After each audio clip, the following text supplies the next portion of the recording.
Spanish for homeschoolers, los cuentos de hadas. Let's talk about the Spanish word de, which means of or from. For example, la profesora es de España. Ella camina de la casa. In Spanish, de is also used to show possession. Es la tiara de la princesa. Es la corona del príncipe. Did you notice that the spelling of the word de just changed for those two different sentences? Let's see why that happened. De la comes before feminine nouns.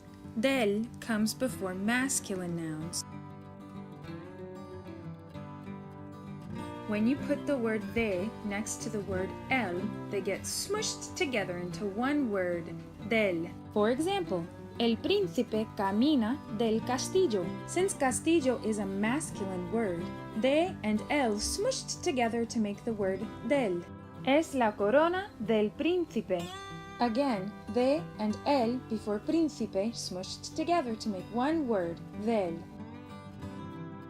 When we're back to having de in front of a feminine noun, however, the spelling for de does not change.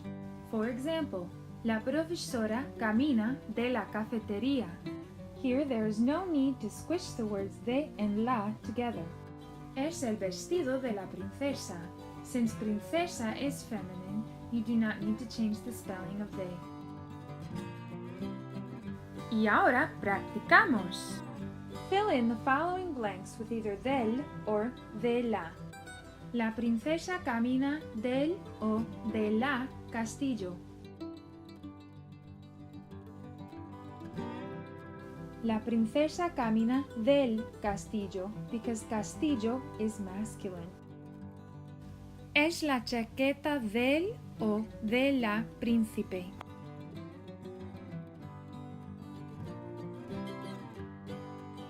Es la chaqueta del príncipe because príncipe is masculine. La tiara del o de la princesa.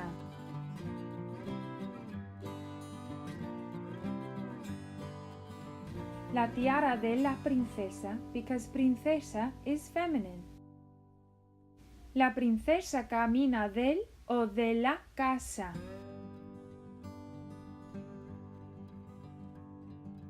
La princesa camina de la casa because casa is a feminine word.